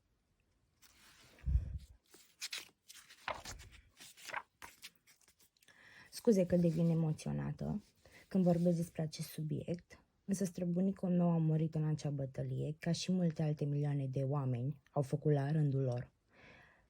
Mama mea a scăpat, fiind foarte mică, în brațele bunicii mele. Giganții au salvat mulți oameni, fapt pentru care vom rămâne mereu recunoscători. Capitolul 22. Giganții Marelui Tartarii, care doreau să elibereze umanitatea.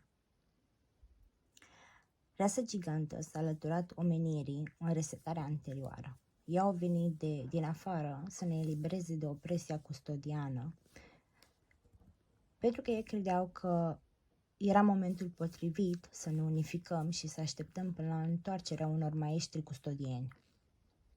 Marele Tartarii, cel care a fost șters de pe hărți și din istorie, a reprezentat uniunea perfectă dintre oameni și giganți.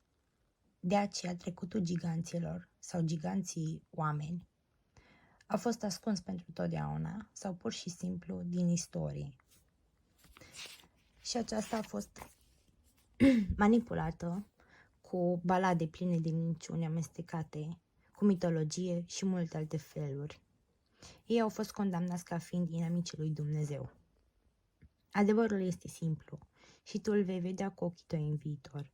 Singurii inamici al lui Dumnezeu și întreruperea dezvoltării libere a raselor, a dezrădăcinării și distrugerii dezvoltării spirituale, nu doar aici pe pământurile cunoscute, dar și pe alte pământuri, sunt fără îndoială ei însuși colonizatorii. Rasa inamică care a distrus visele trecutului și vor distruge în continuare pe acei ce visează viitorul, dacă le permiți. Giganticii doar arată măreția lor prin faptul că stau ascunși. Deci, ca să nu genereze mai mult rău umanității de acum. Din moment ce în trecut totul a decurs rău și pentru că acum îi plătești prețul. Aceste pământuri sunt singurele pe care le știi pentru moment. Au oceanele lor, pătate cu sângele strămoșilor. Sângele nostru care a încercat să schimbe totul. Că erau foarte aproape de a obține libertatea pentru. Capitolul 23. Oameni, giganți și custodieni. Marele război a ultimei resetări. Marele război a început atât de repede încât nu a rămas deloc timp pentru a înțelege ce se întâmplă. Custodienii au atacat marile orașe, cum fac mereu. Ei merg direct spre puterea centrală ca să slăbească totul de la miezul ei. Giganții au semnalat în timpul vizitei lor a rasei umane că custodienii au plănuit să contamineze aerul care este inhalat aici, în lumea din împrejur. Se știa deja despre alte continente de după domuri, dar nu foarte detaliat și nici nu se știa cu certitudine despre lăcomia și ostilitatea custodienilor.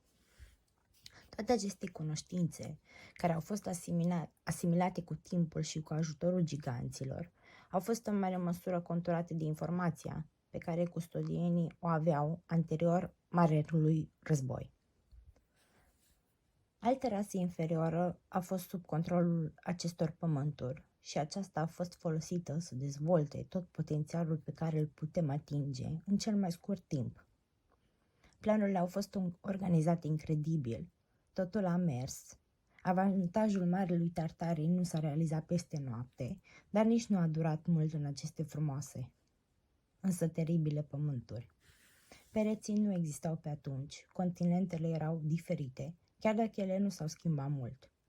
Ei au manipulat pământurile lor, clima lor, mediul lor, la începutul nou, și ei nu o să recunoască niciodată că ei aproape și-au pierdut cea mai bună colonie, lăsată singură cu barbarii giganți, cum îi numeau ei, și umanitatea pe care o detestă.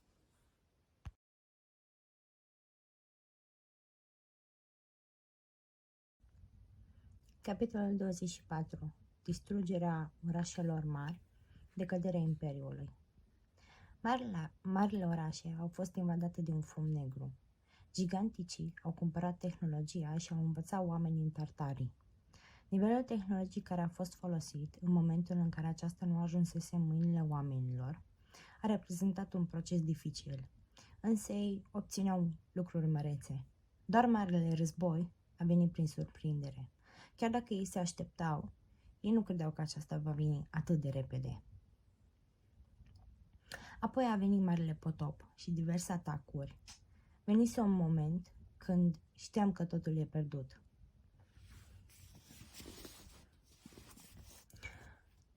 Custodienii erau slăbiți și cei la putere,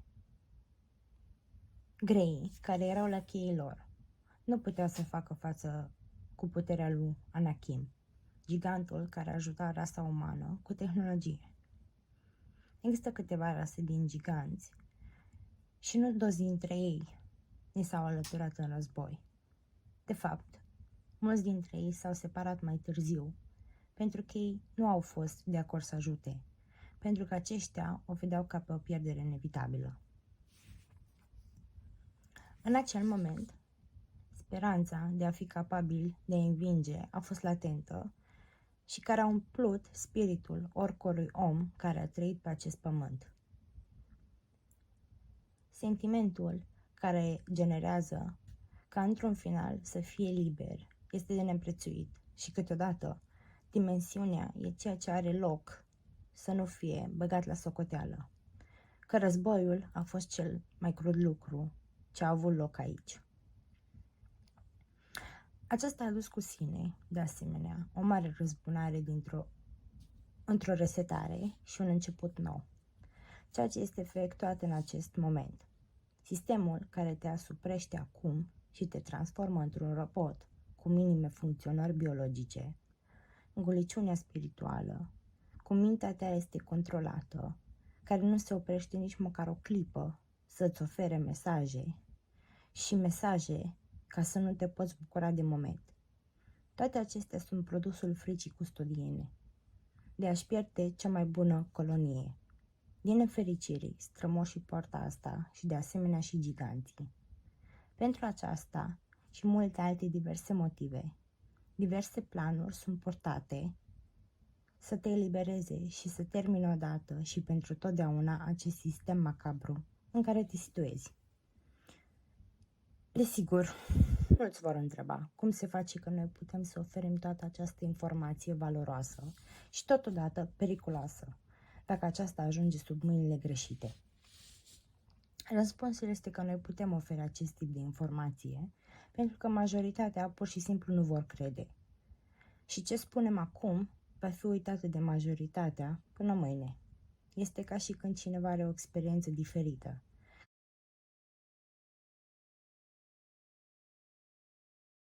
Cu orice rasă. Sau, de exemplu, povestea despre tatăl meu și pământurile unde m-am născut. Dar e diferit dacă guvernul acestei lumi, cu toate aparatele de difuzare, spun minciuni. De exemplu, că cerul pe care îl vezi în fiecare zi e roz. Apoi, mulți vor veni să repete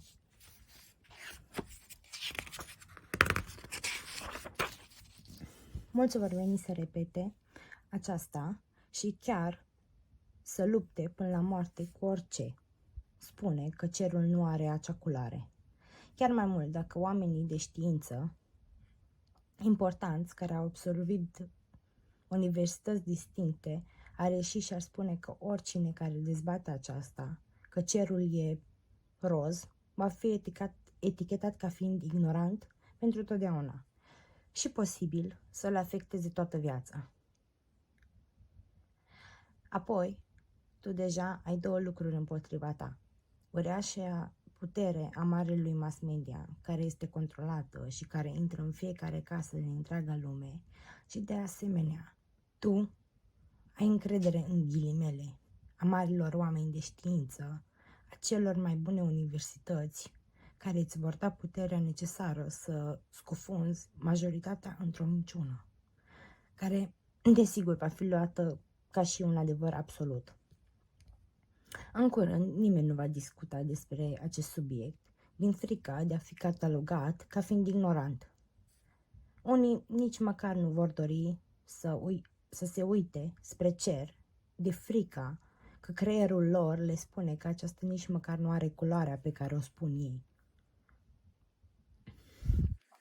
Câțiva vor lupta împotriva minciunii, fără să le pese ce li se spune, sau că ei o să fie excluși din multe locuri, sau că lor nu li se va permite nici măcar să vorbească despre acest subiect cu o simplă cenzură. Aceasta nu reprezintă nimic nou pentru tine. Privește în jur. Aceasta se întâmplă. Dacă tu nu faci sau spui ce impun ei, sau pur și simplu ce mass media raportează sau ceea ce expun distinșii, tu o să fii etichetat ca cineva care este în opoziție cu progresul sau avansarea sau chiar dezvoltarea umanității, cu multe ghilimele. Probabil vei fi ridiculizat, atacat, marginalizat, etichetat ca și trădător sau multe alte lucruri. Aceasta este cu siguranță nedrept. Umbra controlând paraziții care vreau de fapt degradarea totală a umanității împreună cu golirea spirituală poate eticheta pe altul cu marile lor mijloace de influență și constrângeri și, prin urmare, îl poate distruge complet. De aceea, noi continuăm să ne întoarcem înapoi pe aceste pământuri și vom continua să fim aici, să luptăm împotriva acestei condiționări periculoase pe care ei o exercită.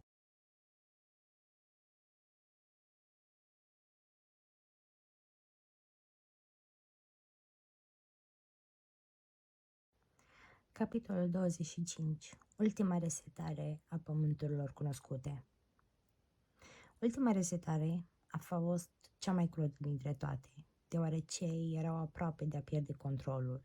Nu se putea altfel. Chiar se obișnuiește să se spună că existau perioade când rasa umană și giganții controlau situația. Dar odată cu decăderea celor 4 centre, milioane de morți provocate de război, a fost dificilă recuperarea. Noi toți știm, la un moment dat, că noi am fost învinși. Mama mea mi-a spus de atâtea ori povestea aceasta, care la rândul ei a fost pusă de mama ei. Deja o repet din inimă. Ea era doar un nou născut. Înțelegi, ei locuiau într-o lume prosperă și dintr-o dată toate visurile lor au fost năruite. Mulți oameni au găsit oameni dragi lor care au murit chiar lângă ei. Casele lor erau în flăcări, ori au dispărut. Ei au folosit tehnologie pe care n-ai putea o înțelege. Ei puteau chiar să pietrifice ființe și o făcuseră deja în trecut. Trebuiau doar să se afle într-o situație disperată. Când totul s-a pierdut în marele potop, cum se știe aici, inundația cu noroi, în realitate aceasta s-a întâmplat în diferite forme, dar a tras totul în calea ei. A fost ceva de dimensiuni colosale. Mulți dintre oamenii care au crescut după resetare au folosit rămășițele acestor monumente sau clădiri. Chiar unii au rezistat războiului și inundației destul de bine. Oamenii erau rezistenți la tehnologia ancestrală, erau pregătiți de orice. De aceea o să observ că multe imagini din trecut nu se potrivesc cu realitatea în care au trăit oamenii. Diferența în tehnologie și arhitectură, deoarece ei au amestecat istoria în așa fel încât este greu să înțelegi în întregime, dar măcar vei avea o idee despre cum s-a derulat întreg procesul. Resetările, cu niște diferențe care au existat, cel puțin de cele de care știu, sunt aproape mereu efectuate în același fel. Ei pun o limită de ani pentru rasa pe care o controlează,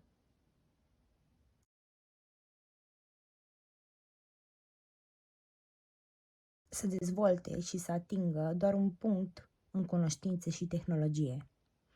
Ei mereu o să încerce să atingă cât să facă ca oamenii să atingă cât mai încet posibil acel punct. Ei o iau ca pe o joacă. Practic, ei vor încerca să încetinească dezvoltarea ta spirituală și adevărul despre originile tale, lumea în care ești, și clar ei nu o să se facă niciodată cunoscuți și nici nu vei avea vreun contact cu ei. Dar tu vei fi capabil să-i găsești în istorie în mai multe posibile căi sau forme. Când o resetare are loc, hai să o numim naturală, considerând că limita de perioadă de timp impusă anterior a fost atinsă, ei vor face ca toată lumea în 7 ani de existență să moară. Aceasta poate de asemenea fi decisă în avans sau va fi pur și simplu decisă în momentul întâlnirii cu domul parazitar.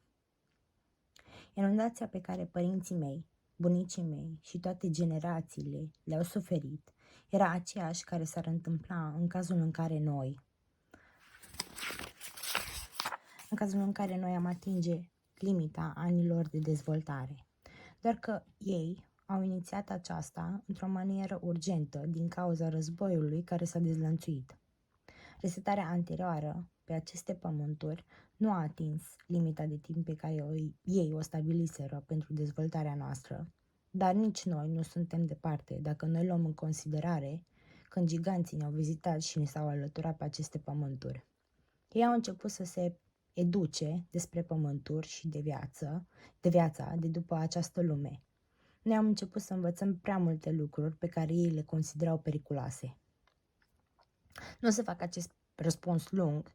Copiii voștri de 7 luni sau mai puțin de atât vor fi lăsați în viață. Nu neapărat toți. Ei vor decide în funcție de anumiți factori.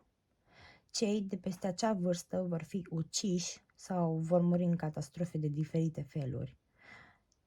Această lume este manipulată pe deplin de ei. Imaginează-ți că locuiești în interiorul unei sere. Poți să-ți închipui așa. Tu poți să o faci să înflorească sau să o trăvești de la o zi la alta sau chiar mai încet de atât.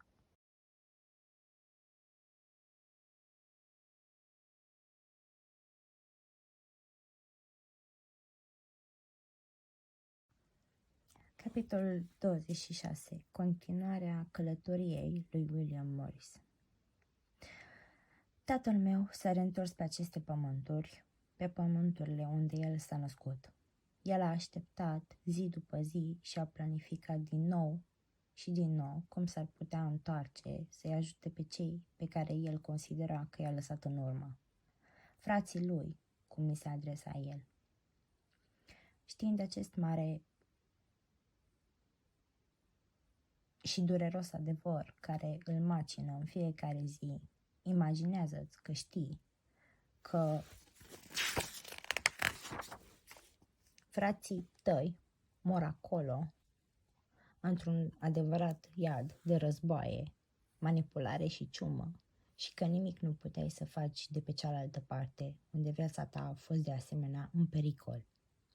Pe atunci, păstrătorii au început să atace pământurile de dincolo, care până în acel moment a fost ascuns. Nu doar aceea, dar custodienii au întâmpinat un mare oraș de giganți și oameni giganți, care nu doar că erau trădători în ochii lor, ci meritau și o mare pedeapsă. După toate conturile, Anunnaki nu a decis participarea în aceste atacuri și custodienii au fost repede expulsați de pe pământurile mele. Tehnologia de până atunci era destul de avansată, mulțumită ajutorului lui Anakim. Aceasta a șocat custodienii care s-au reîntors pe pământurile cunoscute cu frica posibilității de a le pierde. Ei mai apoi au încercat să reînnoiască zidurile cu toată tehnologia și armata posibilă. O perioadă de tratate ridicole și de baze militare peste tot în acea zonă, menite doar să prevină ca orice om să fie capabil să ajungă la adevăr.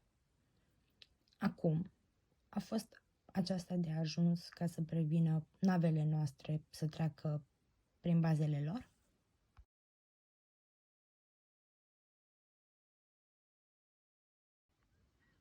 Capitolul 27.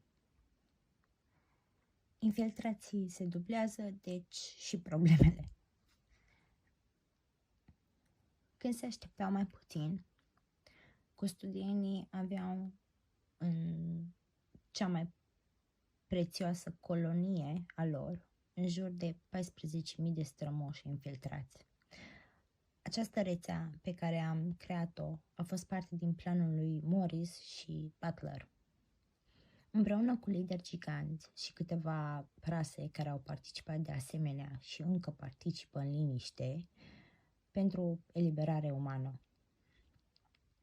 Știm că pericolul infiltrării pe aceste pământuri, după cum știm, custodienii nu puteau niciodată să știe cantitatea de infiltrați, ajutând și informând mulți oameni despre alte lumi. Potențialul spiritual și adevărata istorie umană. Aceasta putea cauza o imediată resetare. Totul a fost delicat și noi nu puteam să fim detectați ca fiind trădători. La început nu a fost o mare problemă să trecem barierele, bazele militare, tehnologie custodiană, cu radare care puteau cauza chiar și cutremure și nenumărate obstacole pe care știam cum să le depășim. Însă, nu totul a fost fericire și noi știam că mai repede sau mai târziu se putea întâmpla. O alarmă s-a declanșat de un cutremur, aproape de ceea ce tu numești peninsula Antarctica, sau cum știm noi, falsa Antarctica. Un grup de oameni care călătoreau de la Republica Ancestrală au întâmpinat o bază militară patrulând zona în interiorul unui spărgător de gheață. Oamenii noștri au scufundat nava când au încercat să scape și aceasta, iremediabil, a răsunat în marile sfere. Ei au început să urmărească pe toată lumea, în fiecare colț pe care ți-l poți imagina. Cu mari minciuni și scuze, ei au mers în case, în multe țări unde ei s-au temut că ne ascundem timp de 10 ani sau mai mult. Ei au căutat orice indiciu și au început să folosească tehnologia să controleze mișcările noii umanități. Deși ei deja aveau acest fel de tehnologie, ei l-au întărit complet după incidentul cu peninsula Antarctica. Toate acestea au complicat planul și au fost un regret complet de până atunci, din moment ce aveam oameni infiltrați în marile sfere, politică, lojele, organizații, campanii, chiar universități. A fost puțin dintr-o găleată cu gheață, din moment ce noi am contracarat cu tehnologia noastră orice detectare custodiană. Și un avantaj mare a făcut să fie posibil, să fim capabili să efectuăm contratimp transferul multor persoane care începeau să se trezească. Mulți dintre cei 14.000 s-au întors. Frica era deja devenită la realitate, din moment ce erau etichetați ca fiind trădători. Nu am să detaliez multiplele torturi pe care le-au suferit. Capitanul Butler s-a întors pe pământurile noastre cu solitudine. Nu o să uit niciodată ziua. Ochii mei erau înlăcrimați, deoarece era ziua când am realizat că nu o să-l mai iau în brațe pe tatăl meu din nou. Capitolul 28. Moartea lui William Morris. Butler a abordat-o pe mama mea și pe mine, deprimat, cu ochii însângerați și de asemenea a fost și rănit la braț și la picior. Acele 10 sau 15 metri au fost cei mai lungi din viața mea. Când era aproape de noi, s-a uitat în sus și abia ținea lacrimile. Tatăl meu murise pe pământurile cunoscute sub dominație tehnologică militară, custodiană, aproape de zona Antarctica. Custodienii au livrat comandanților și liderilor militari ale unor țări specifice tehnologia avansată pe care nu știau să o folosească. Aceasta a fost extrem de periculos pentru toată viața printre pământurile îngrădite. De fapt, custodienii știau că aceasta este o greșeală mare și că își supun colonia unor riscuri. Eu cred că, deși erau experimentați în război, ei nu au primit bine faptul că o rasă i-ar putea contracara sau pericolul pierderii pământurilor pe care le dețin. Ei din greșeală au decis să dea tehnologia necunoscută noii rase umane, doar să-i ajute cantitativ împotriva strămoșilor care se întorseseră pe pământurile lor. De asemenea, și mulți oameni. Oamenilor li s-au oferit și cunoștințele despre modificările climatice și manipularea mediului. Custodienii înnebuniseră. Nava Iron Blue, unde tatăl meu călătorea cu unii dintre strămoși și oameni, s-au destrămat în aer în timp ce traversau cerurile antarctice. O mare barieră invizibilă a fost creată de către custodieni chiar înainte de dom. Desigur, acest lucru nu s-a știut și multe nave au fost distruse. Să spunem mai simplu, i-au blocat partea domului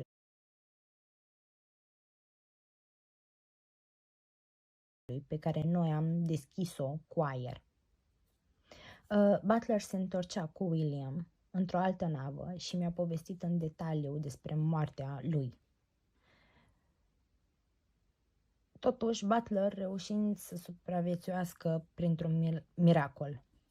A fost fără dubiu cel mai rău moment din viața mea și am simțit multă frustrare și neajutorare față de aceste pământuri.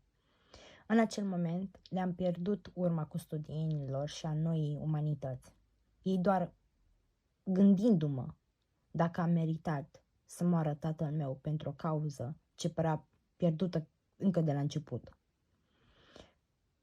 Cu timpul am înțeles și înțeleg acum că simt în inima mea că și eu fac parte din aceste pământuri și știu că tatăl meu voia la fel de mult ca și mine ca umanitatea să fie liberă pentru totdeauna.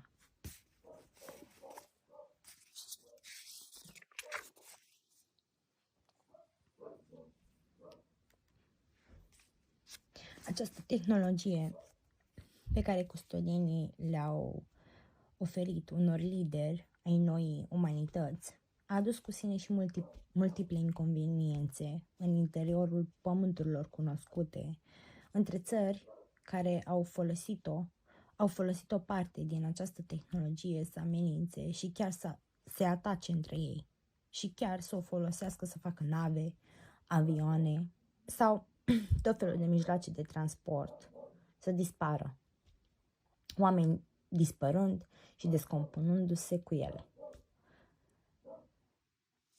Toate acestea, adăugate cunoștințelor oferite să manipuleze clima și mediul, a fost, de fapt, pe scurt, era haotică care continuă și azi. A fost temută de când umanitatea ar fi distrusă în războaie absurde cu ajutorul armelor biologice sau că pur și simplu custodienii ar decide să reseteze și să fie exterminați. Sau chiar că oamenii ar folosi tehnologia să-i atace.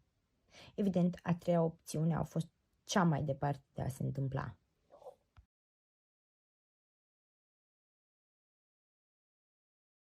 Capitolul 29. Transformând ferma umană în libertate veșnică. Înțeleg că probabil te întreb, oare unde s-a dus tot planul? Și este o întrebare la care aș dori să răspund înainte să termin. Schimbările vor avea loc. Planul nu a fost niciodată abandonat și, de fapt, după moartea tatălui meu, aceasta a afectat Republica mai mult, că William a fost iubit cu Butler și ei au reprezentat figura libertății și contactul direct către pământurile cunoscute. Lupta împotriva custodienilor nu a încetat niciodată și noi rămânem statornici în ceea ce privește opresia lor sau manipularea și controlul acestor pământuri, la fel ca și alte rase. Din păcate, nu puteam să ne mutăm în următoarea fază, pentru că aceasta necesită timp. Noua umanitate a avut un drum lung pe calea spirituală. În prima fază trebuie să se elibereze de propria minte, care o controlează și nu o lasă nici măcar o secundă să respire. Să fie capabilă să amuțească vocile interioare care sunt nimic mai mult decât un control custodian pe care ei au implementat-o de la începutul ultimei resetări. Miile de gânduri care vin în mințile voastre vă controlează și de multe ori vă distrug visele. Multe dintre ele sunt doar gânduri negative. Competiția la care e supus și diviziunea dintre tine pentru aproape orice cauză care are loc aici sunt chiar extenuante și te pot conduce spre renunțarea mai ușoară. Această scurgere de energie și sentimentul de luptă constantă față de orice cursă, pe orice lume, te-ar fi șters cu mult timp în urmă și încă ești în picioare. Rămâne doar ca majoritatea să știe unde este adevăratul dușman, cu jocurile lor psihologice macabre, care pur și simplu generează diviziunea între voi și să rupă acest control și condiționare. Noua umanitate are o admirabilă rezistență la adversitate și un potențial infinit pentru creștere spirituală, care, de fapt, reprezintă ceva ce noi trebuie să exploatăm și poate fi învățat de la o vârstă chiar fragedă.